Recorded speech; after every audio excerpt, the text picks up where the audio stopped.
Hello friends, ಎಲ್ಲರಿಗೂ ನಮಸ್ಕಾರ. Kannada life ಸ್ಟೋರಿನಿಂದ ಪ್ರತಿಯೊಬ್ಬರಿಗೆ ತುಂಬ ಧನ್ಯವಾದಗಳು. Thank you so much universe. ಆತನಿಗೆ ನಿಮ್ಮ ಮೇಲೆ ಲವ್ ಇದೆ, ಅವನ ಮೆಸೇಜ್ಗಳಿಗೆ ಹೇಳುತ್ತವೆ. ಕೆಲವೊಂದು ಮೆಸೇಜ್ಗಳ ಮೂಲಕ ಆತ ನಿಮ್ಮನ್ನು ಪ್ರೀತಿಸುತ್ತಿರುವ ಬಗ್ಗೆ ತಿಳಿಯಬಹುದು. ವಾಟ್ಸಪ್ ಎನ್ನುವುದು ಇಂದು ಅತಿ ಹೆಚ್ಚು ಜನರನ್ನು ಬೇಯಿಸುವಂತೆ ಮಾಡಿದೆ ಎಂದರೆ ತಪ್ಪಾಗದು. ಎಷ್ಟೇ ದೂರಲ್ಲಿದ್ದರೂ ಕೂಡ ತಮ್ಮ ಪ್ರೀತಿಪಾತ್ರರು ಸ್ನೇಹಿತರ ಜೊತೆಗೆ ಮೆಸೇಜ್ ಮಾಡಲು, ಮಾತನಾಡಲು ವಾಟ್ಸಪ್ನಿಂದಾಗಿ ಸಾಧ್ಯವಾಗಿದೆ.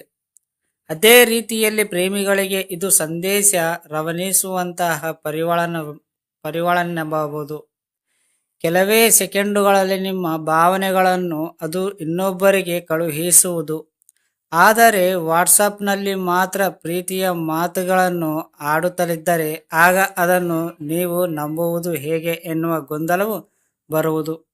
ಹೀಗಾಗಿ ನಿಮ್ಮನ್ನು ಆತ ಪ್ರೀತಿಸುತ್ತಿದ್ದಾನೆ ಎನ್ನುವುದಕ್ಕೆ ಕೆಲವೊಂದು ಸಂದೇಶಗಳು ಸಾಕ್ಷಿಯಾಗುವುದು. ಅಂತಹ ಸಂದೇಶಗಳು ಯಾವುದೇ ಎಂದು ತಿಳಿಯಿರಿ. ಯಾವಾಗಲೂ ಮಾತನ್ನು ಮುಂದುವರಿಸುವವನು. ಆತ ಮೊದಲಿಗೆ ನಿಮ್ಮ ಜೊತೆಗೆ ಮಾತನಾಡುವುದನ್ನು ಆರಂಭಿಸುವುದು ಮಾತ್ರವಲ್ಲದೆ ಅದನ್ನು ಮುಂದುವರಿಸುವವನು. ಇದರಿಂದ ಬೇಜಾರು ಮೂಡಿದರೆ ಆಗ ಆತ ನಿಮಗೆ ಹಾಡು, ವಿಡಿಯೋ ಇತ್ಯಾದಿಗಳನ್ನು ಕಳುಹಿಸಬಹುದು. ಇದು ತುಂಬಾ ರೊಮ್ಯಾಂಟಿಕ್ ಆಗಿರುವುದು. ನಿಮ್ಮ ಬಗ್ಗೆ ಚಿಂತೆ. ಆತ ಎದ್ದ ಕೂಡಲೇ ನಿಮಗೆ ಗುಡ್ ಮಾರ್ನಿಂಗ್ ಎಂದು ಸಂದೇಶ ಕಳುಹಿಸಬಹುದು. ಇದರ ಬಳಿಕ ನೀವು ಉಪಹಾರ ಮಾಡಿದ್ದೀರಿ ಅಥವಾ ಎಲ್ಲವೂ ಎಂದು ಹೇಳಬಹುದು. ಅದೇ ರೀತಿಯಲ್ಲಿ ಮಧ್ಯಾಹ್ನದ ಊಟ ಮತ್ತು ರಾತ್ರಿ ಊಟಕ್ಕೆ ಏನು ತಿಂದಿರಿ, ಸರಿಯಾದ ಸಮಯಕ್ಕೆ ಊಟ ಮಾಡಿದ್ದೀರಾ ಎಂದು ಕೇಳಬಹುದು. ಕೊನೆಗೆ ಮಲಗುವ ಮೊದಲು ನಿಮಗೆ ಅಳತ ಗುಡ್ ನೈಟ್ ಮೆಸೇಜ್ ಮಾಡಬಹುದು. ಆತ ತಕ್ಷಣವೇ ಪ್ರತಿಕ್ರಿಯಿಸಬಹುದು. ನಿಮ್ಮ ಮೆಸೇಜ್ ಸಿಕ್ಕಿದ ಕೂಡಲೇ ಆತ ನಿಮಗೆ ಉತ್ತರ ನೀಡಬಹುದು. ಆತ ಎಷ್ಟೇ ವ್ಯಸ್ತನಾಗಿದ್ದರೂ ನಿಮಗೆ ಆತ ಬೇಗ ಉತ್ತರ ನೀಡಬಹುದು. ನೀವಾಗಿಯೇ ಮಾತುಕತೆ ಆರಂಭಿಸುತ್ತಿದ್ದರೆ ನಿಮಗೆ ಆತನ ಜೊತೆಗೆ ಮಾತನಾಡಲು ಆಸಕ್ತಿ ಇದೆ ಎಂದು ತಿಳಿದಿರಬಹುದು. ಎಮೋಜ್ಗಳ ಬಳಿಕ. ಆತ ನಿಮಗೆ ಮೆಸೇಜ್ ಮಾಡುತ್ತಿರುವ ವೇಳೆ ಹಲವಾರು ನಗುಮುಖವನ್ನು ಕಳುಹಿಸುತ್ತಾ ಇರಬಹುದು. ನಿಮಗೆ ಇದರಿಂದ ಆತನ ಭಾವನೆಗಳನ್ನು ಬೇಗನೆ ಅರ್ಥವಾಗಬಹುದು. ದೀರ್ಘ ಮತ್ತು ವಿವರವಾದ ಮೆಸೇಜ್.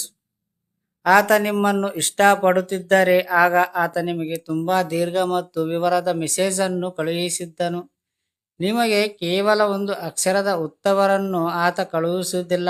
ಆತ ತುಂಬಾ ವ್ಯಸ್ತನಾಗಿದ್ದಾನೆ ಮಾತ್ರ ಹೀಗೆ ಮೆಸೇಜ್ ಮಾಡಬಹುದು. ನಿಮ್ಮ ಅಪ್ಡೇಟ್ ಗಮನಿಸಬಹುದು.